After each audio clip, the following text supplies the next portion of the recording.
tools of a driver. But what if your track is in the virtual world? Introducing The Sims.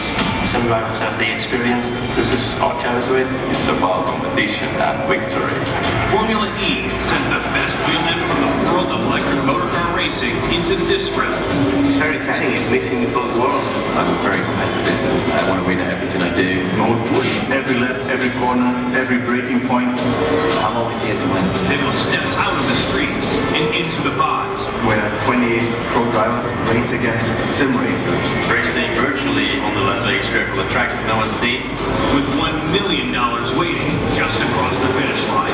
The biggest prize pot ever for an esports race. The prize money is just the icing on the cake. Today, we find out the value of a comfort zone. If the tools of a driver are venue-proof.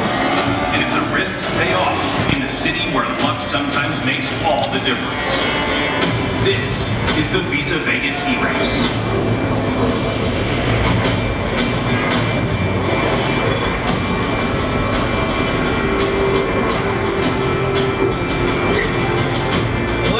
Gentlemen, we are live from the Sands Expo Center and the 2017 Consumer Electronics Show. Welcome to the Visa Vegas E-Race. We are moments away from kicking off the action live as we have our drivers preparing for our next qualifier. We brought in some of the best drivers from around the world, and today we'll see who is walking away with the biggest piece of the $1 million prize pool. Welcome to the show, everybody. I'm Chris Bucket, and I'm joined at the desk by two incredible commentators. To my left, we have Dario Franchitti, a three-time Indianapolis 500 winner, as well as a four-time Indy champion, as well as Jack Nicholls, man who has grown up in the sim world and is now commentating pro races. Fellas, how we doing? Doing good. Yeah. You excited for today? We've seen some great qualifiers already, but what's been your big takeaway so far? I'm just excited that it's the biggest ever sim race in the history of sim racing. I think it's absolutely incredible that we're here in Vegas to do this, all racing for $1 million prize pot. I mean, it's just awesome. We've got a battle on our hands. Everybody wants to go out there and win, all the drivers individually, but I'm noticing that the sim drivers and the pro drivers are now sort of egging each other on. There's a bit of a sort of friction there. The pride is at stake here. It's pretty awesome. You know, we saw the gamers, we thought they would just walk away with this one. The pros, though, they are here to compete today. And we want to know from you, who do you think is going to be walking away as the champion? Will it be a pro driver, or will it be a fan who has a chance of taking home $200,000? Let us know. Follow EL, follow FIA Formula E as well as use the hashtag Vegas E-Race. Let's set up the events today. Here's what's at stake. We have $1 million prize pool, of course, but we're going to have several races. How do we start the day off, folks? We've got the qualifying race coming up here to qualify for the main event for a chance at that $200,000 prize later on this afternoon. A lot of money to win a race. We saw a Super Bowl just a little bit earlier, and then of course the big race at the end of the day. 20 drivers competing for that biggest prize pool that we have ever seen in esports history. It's pretty awesome. The pods, pretty amazing. It's a fantastic experience here for the drivers. How comfortable are all of our drivers? I know they only had 45 minutes to prepare before the races today. Well, that's the big difference. For a lot of these sim races, they'll be spending 2, 3, 4, 5 hours a night sometimes practicing for their big race that they've got coming up. But as you say here, they had half an hour last night, 15 minutes this morning on these pods that, although they are, state of the art, they've all got brand new steering wheels that no one has ever used before. None of the sim races, none of the real races have used before. So it's all just getting to learn that, getting to learn the track, getting to learn the car in the space of 45 minutes is a really big ask. There's a look at some of the pods that we have set up for our drivers. And speaking of the drivers, it's time to meet some of our pros. Let's take a look at some of the big names here. Dario, walk me through our first screen here. We have Sam Bird in the top left. Yeah, Sam Bird, Nelson Piquet Jr., first champion of Formula E, Stefan Sarazan, Matt Reese, anything, same with Marlon Engel, Loic Duval, Jerome D'Ambrosio, two world-class drivers, Nico Prost, Sebastian Weber, our current Formula E champion, Lucas Di Grassi, Felix Rosenquist too, just incredible. Yeah, absolutely. You've got Nick Heidfeld there, who's started over 150 Formula One Grand Prix.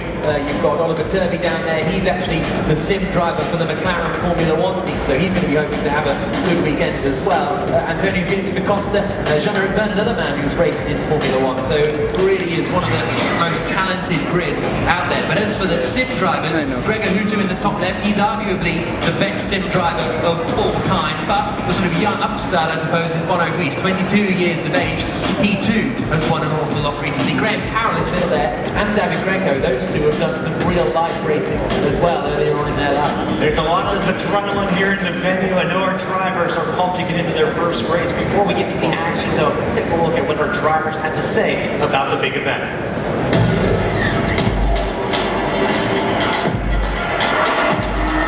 28 co-drivers race against sim racers because it's the first race of its kind. Everybody's taking it very seriously. It's going to be very, very competitive. A track that no one's seen on simulators, which are all the same, so equal level playing field for all the drivers. To mix that real with the virtual world, it's one of the best parts of sim racing. It's much easier to make a mistake on the sim than in real life for us. I can assure you there'll be crashes just like in real life. I don't really know what to expect, to be honest. For sure going to be very exciting. We could have some surprises. And they'll be competing for those trophies that you just saw there.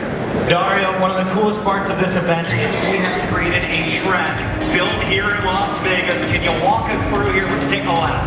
This is an incredible track. Jack and I were practicing quite a lot on it yesterday. You'll see their 20-turn track. Here we'll start end of the last corner, coming onto that start-finish straight now. Coming over the start-finish line here, see the backdrop of Vegas, you won't be looking at that when you're looking through that. First chicane there, easily flat out, positioning the car, you'll be braking here heavily from maximum speed right about now. Into turn 3, into 4. These cars will link in together. If you mess one up, it sets you off for that whole next segment. So important to keep a rhythm going. Road course, street course racing, all about rhythm. Down the straight, the far end of the track, turn 5 hairpin. So important to carry a little bit more momentum through there in the slow hairpin corner. Over the bridge to my favourite corner, flat out left-hand corner, you're really dipping it, but then almost immediately on the brakes for this blinding long right-hander. You're committing to full throttle before you actually see the exit. Next left-hander here. It's so difficult to just keep the car on line through coming up to turn 10, that flat-out kick. Again, braking for this next turn 11. Easy to overcook this one and mess up the next 2 corners. Double apex left coming up. The first apex a lot quicker than the second. Trying to slow the car down while turning at the same time. Short straight. Right hand corner. You've got to get out of here because there's this flat out kick through here. Really decent straight actually. We saw a lot of mistakes here in qualifying. Through the right hander, but immediately get back over to the right and turn into this left, which starts off for these final series of corners. Coming through turn 19 now. Very important corner, turn 20 to end the lap. This is a fast corner. We saw a lot of mistakes, a lot of guys just overcooking it and hitting that wall on the right. That is a lap of the track here in Las Vegas.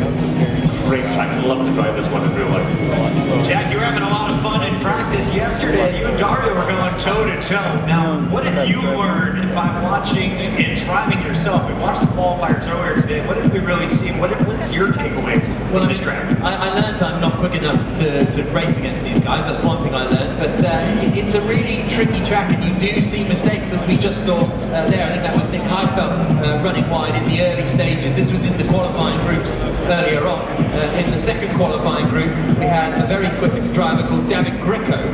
He was one of the front runners, and he was very impressive. Oliver Turvey there was having a good lap too. But I think it's a lot of the qualifying was down to dealing with the pressure and knowing that you only have 2 laps in which to do it. I think that was the most intriguing thing to see. Group 3 is where we saw a very good performance from Bono Guis. You can see how hard these drivers are working when they're getting out of shape and hitting the wall there. Nelson Piquet Jr. This was Mitch Evans getting a little bit held up by Peter Burliak, who had lost his front wing.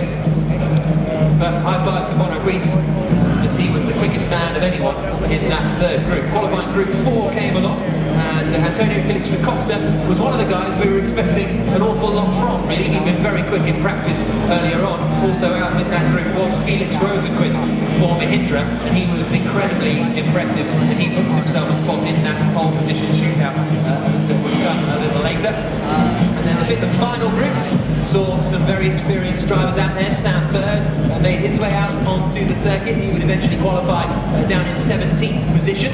We also saw the Venturi driver out there as well in that final group, and that was Alexei Alomar. He looked very quick. And Alexei Usiakula here for Andretti, he actually had a crash on his lap, was driving with the steering wheel pointing the wrong way. There he is, you can see him holding it to the right the whole way, but still managed to put in a good enough lap to qualify up at the front. And so that meant it was these 5 drivers that went through to the Super Bowl.